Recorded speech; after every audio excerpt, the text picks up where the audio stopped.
លួចស្រឡាញ់អូនតាំងពីស្ងួនមិនទាន់មានសង្សារតែមិនដឹងត្រូវធ្វើយ៉ាងណាឲ្យជីវ៉ាបានយល់ពីចិត្តទេ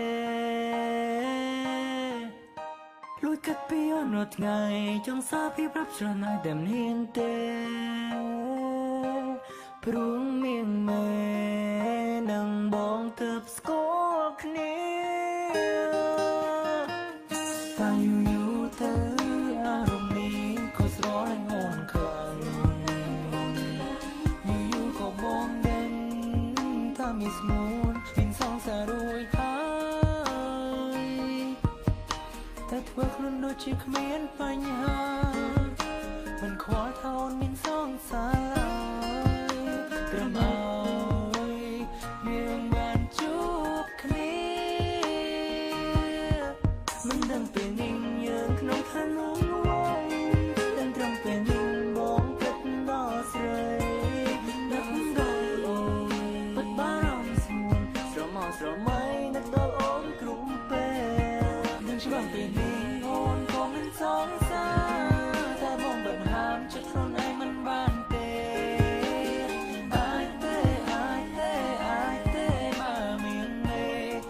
ស្រឡាញ់គេមកស្រឡាញ់បងវិញ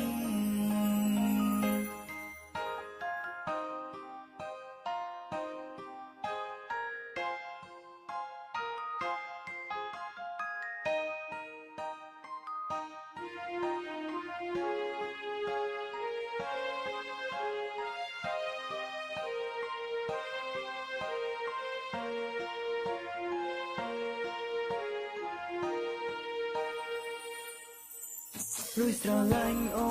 នតាំងពីស្ងួនមិនទាន់មានសង្សារ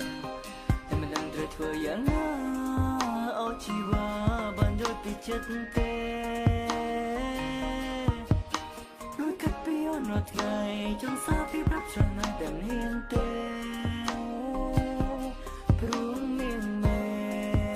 នឹងបងទើបស្គាល់គ្នាអារម្មណ៍នេះក៏ស្រលាញ់អូនខ្លាំងយូរក៏បងដឹងថាមានស្ងួនមានសង្សាររួចហើយតែធ្វើខ្លួនដូចជាគ្មានបញ្ហាមិនខ្វល់ថាអូនមានសង្សារត្រឹមឲ្យយើងបានជួបគ្នាមិនដឹងពេលនេះយើងក្នុងឋានៈតែត្រឹមពេលនេះបងគិតដល់ស្រី